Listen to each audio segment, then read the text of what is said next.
Hi guys, welcome. This is your Sameer Kohli sir with another lecture of the topic called Daily Handout Series. आज हम बात कर रहे हैं class 10th की, क्लास 10th के मैथ्स की।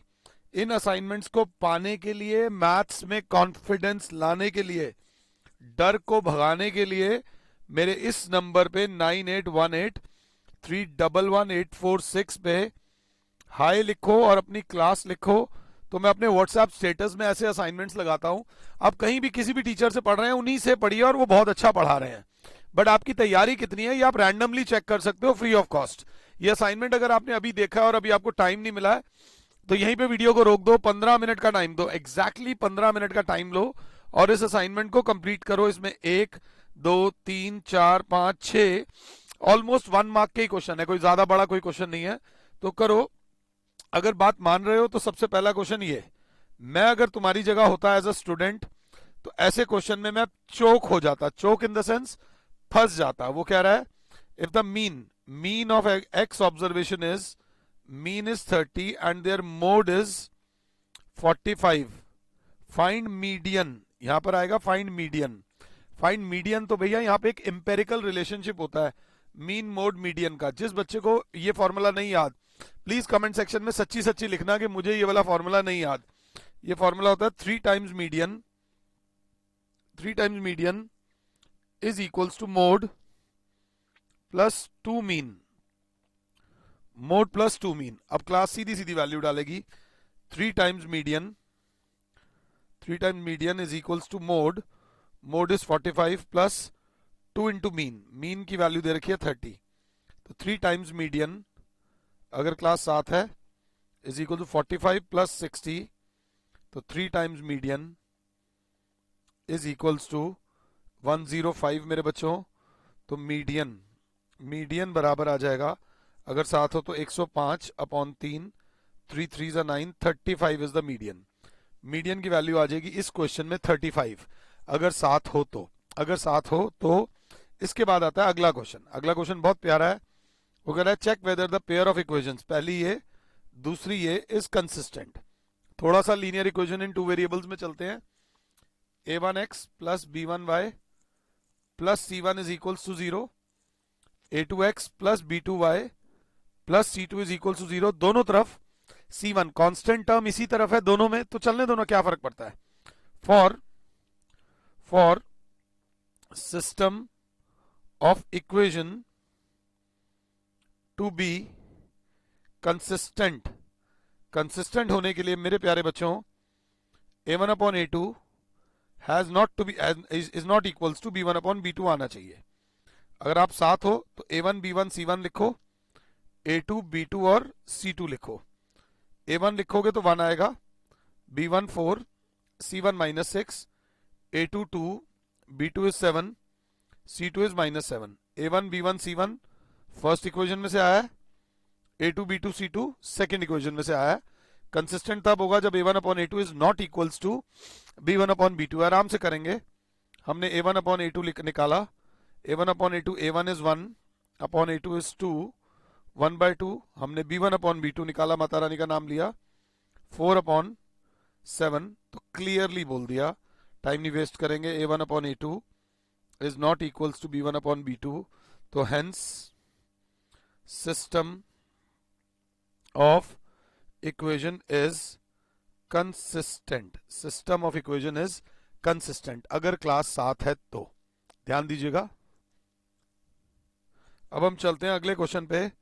अगला क्वेश्चन बोलता है कि इफ साइन अल्फा, वो बोलता है if sine alpha is equals to 1 upon root 2 and tan beta is equals to 1, find the value of sine alpha plus beta. Trigonometry का टेबल बनाना सबको आता है, वहां टाइम लगेगा। टेबल बनाओगे तो कोई पाप नहीं है, बट अगर वैल्यू याद है तो भी चलेगा। बट ओवर कॉन्फिडेंट होकर मत चले जाना कि हाँ आराम से कर लेंगे। तो आराम से सबसे पहले आपको वैल्यू याद होने चाहिए। Sine alpha is equal to 1/√2। Sine में 1/√2 कब होता है? साइन में 1/√2 होता है साइन 45 डिग्री पे। तो अल्फा बराबर हो जाएगा 45 डिग्री। माता रानी का नाम लो। ऐसे ही मुझे पॉज कर लो और बीटा की वैल्यू एक बार खुद से निकालो। तो क्लास बोलेगी tan beta is equals to 1। tan beta 1 कब होता है? tan में 1 कब होता है? tan 45 डिग्री पे। तो बीटा भी बराबर आ जाएगा 45 डिग्री। अब अल्फा भी 45 डिग्री, बीटा भी 45 डिग्री, देयरफॉर क्लास बोलेगी साइन अल्फा प्लस बीटा की वैल्यू उन्होंने मांगी है, साइन अल्फा भी 45, बीटा भी 45, साइन 90 की value, table table table, table याद हो तो 1 होती है। इसमें आपका ट्रिग्नोमेट्री का टेबल एक बार, 2 बार और 3 बार चेक हो गया, तब जाके 1 या 2 नंबर के लिए सवाल आएगा। तो थोड़ा सा ध्यान देके चलना। अगला क्वेश्चन इस असाइनमेंट का मेरा फेवरेट क्वेश्चन है, मुझे अच्छा लगा है। वो कहता है form a quadratic equation one of whose zeros, quadratic equation नहीं आएगा, जीरो वर्ड बोला है तो इक्वेशन की जगह यहां आएगा पॉलिनोमियल। अगर इक्वेशन लिखा होता तो यहां पर वन ऑफ हुज रूट आता। तो ये कोई ऐसी दिक्कत नहीं है, राइटिंग एरर है, टाइपिंग एरर है, तो ध्यान से देख लेना, इसमें ज्यादा कुछ नहीं है, बिल्कुल आराम से देख के चलो एक बार खुद से। मैं तो चाहूंगा आप लोग खुद से ट्राई करो, एक बार ट्राई करो जल्दी। तो देखते हैं वन हुज 1 0 इज 1 0 मतलब alpha is equal to √5 and product of the zeros मतलब alpha into beta is equal to -2√5। मांगी क्या है? क्वाड्रेटिक पॉलिनोमियल बनाना है। क्वाड्रेटिक पॉलिनोमियल होता है x² minus sum of zeros into x plus product of zeros. इतना लिखकर आ जाना, अगर ना आता हो तो इतना लिखाना। अगर बॉर्डर लाइन केस हो गए, पास फेल वाली हालत होगी, तो आधा नंबर मिल जाएगा। लिखकर आओगे आधा नंबर मिल जाएगा, ये गारंटी नहीं दे रहा, बट अगर पास फेल वाली हालत होगी तो पक्का आधा नंबर मिल जाएगा। ध्यान देके चलना, बड़ी चीज नहीं है ये। x² minus alpha plus beta into x plus alpha beta, बच्चा कहेगा अल्फा बीटा तो दे रखा है, अल्फा प्लस बीटा नहीं दे रखा।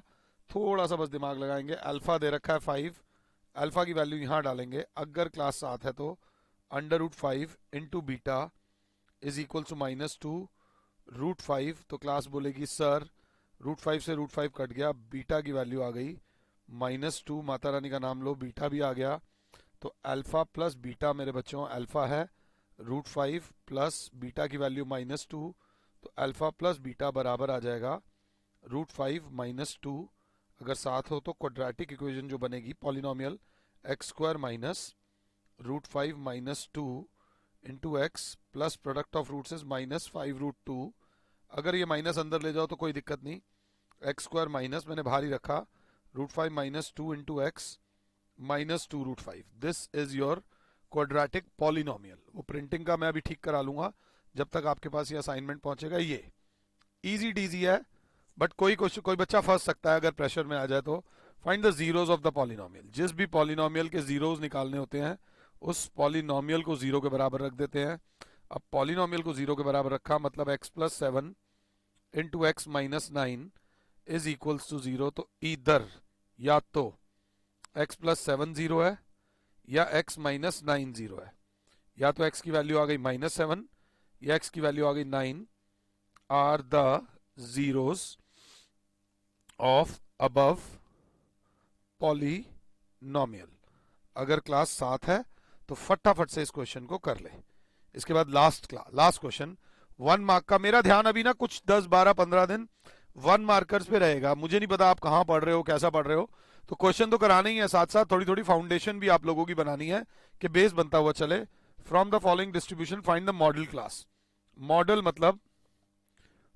मतलब मोड मतलब जिसकी मैक्सिमम फ्रीक्वेंसी हो। टेबल को बहुत ध्यान से देखना, ऊपर वेजेस दे रखे हैं और नीचे नंबर ऑफ एम्प्लॉयज है, तो नंबर ऑफ एम्प्लॉयज सबसे ज्यादा आ रहे हैं 60 वाले में, तो मॉडल क्लास मांगी गई है। Model class is 60।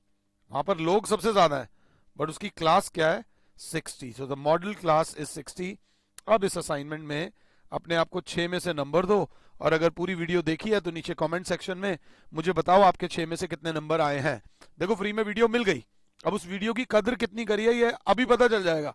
अगर आप एंड में नीचे में कमेंट में अपने मार्क्स लिख रहे हो मींस आपको इस एजुकेशन की कदर है, और अगर नहीं लिख रहे हो तो रियलिटी यही होती है, गुरु दक्षिणा बिना शिक्षा की कदर नहीं होती। इसीलिए मैं ज्यादा नहीं बोलूंगा, लेट्स से कि बस अगर अच्छा लगा हो तो वीडियो को लाइक करो, शेयर करो, सब्सक्राइब करो, ये सब बोलते हैं, मैं भी बोल रहा हूं। जय माता दी, I will see you guys soon, thank you.